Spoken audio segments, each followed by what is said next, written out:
shirshiraad ay maanta si wada jir oo qabteen gudoomiyaha hay'adda wadaniga SVO Cabdikariin Siciid oo Cabdi iyo gudoomiyaha gobolka Sool Cabdiqani Maxamuud Jiire maayirka degmada Laascaanood Cabdicasiis Xuseen Tarwale ayay ku sheegeen in taariikhda markii ugu horeysay hay'adda SVO ay dabayaaqada sanadka 2019 magaalada Laascaanood lagu qabanayo Laascaanood Book Fair oo bandhig caalami ah ay ka soo qayb gali doonaan marti sharaf ka kala timid dhulka Soomaalidu degto iyo daafaha caalamka waxaan uu sheegay gudoomiyaha Cabdikariin Siciid Cabdi in kooxda qaada tartanka Sool Cup uu kulan saaxiibtinimo kula soo ciyaari doonaan magaalada Jigjiga xarunta dawladda deegaanka Soomaaliya Itoobiya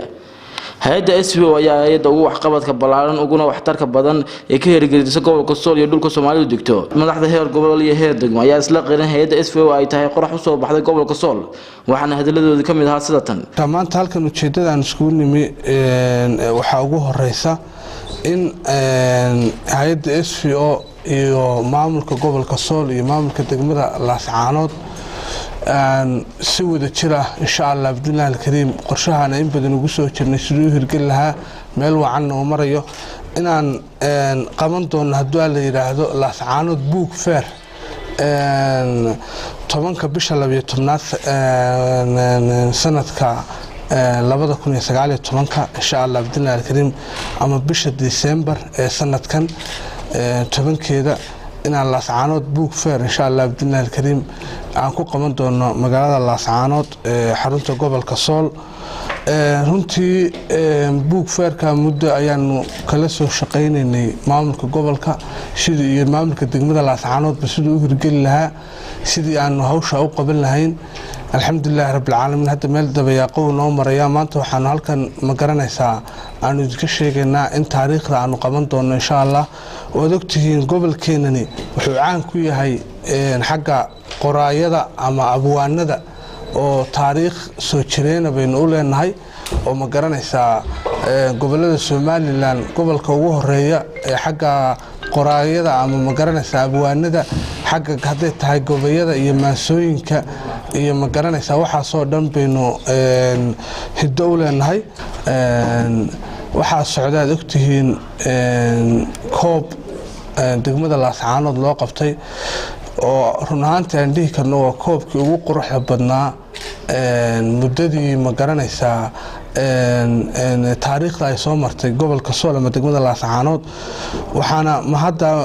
aan u celinayaa Ilaahay ka sokow maamulka gobolka iyo maamulka degmada iyo waliba wasaaradda ciyaaraha hawshaas si wacan u soo qaban qaabiyay si qurux badan u soo qaban qaabiyay iyo waliba qoladiina saxaafadda leefka tabisa oo ma garanaysa hawsha inda caalamka dhan ku soo jeediyay marka SVO ahaan maadaama aan hadda nahay correspondent organization ama ma garanaysa aan hadda ka howlgalno dalka dariska nahay Itoobiya in kooxdii ku guuleysata anagu maamulka gobolka iyo degmada kaashanayna insha Allah hadii rabbiidmo koobka aan ciyaar saaxiibtinimo dalkan dariska nahay ma garanaysa Itoobiya waliba xarunta dawladda deegaanka Soomaalida ee Jigjiga aan insha Allah Abdullaah Kariim ciyaar saaxiibtinimo aan uga soo qaban qaabino ma garanaysaa halkaana ay soo arkaan nabadda iyo horumarka iyo sida la isu dhaxgalayo waan uga mahadnaqayno hay'adda SVO Ilaahay waa mahad leh labada arrimood oo kala in taariikhda markii koowaad halkan lagu qabto Laascaanood Book Fair oo runtii barnaamij muhiim ah kana ay soo qayb gali doonaan 10 December cidii Ilaahay ku simo inay gaadho 2019 dad badan oo daafaca caalamka ka kala iman doona oo isugu jira abwaaniin qoraayo aqooyahan suugaanley qalinley intaba isugu jira hay'adda SVO sida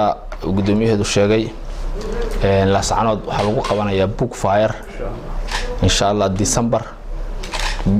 10keeda 2019 runtii the Book Fair xigmadda ku jirta iyo macnaha ku hoos jira iyo waxa uu yahay oo dhan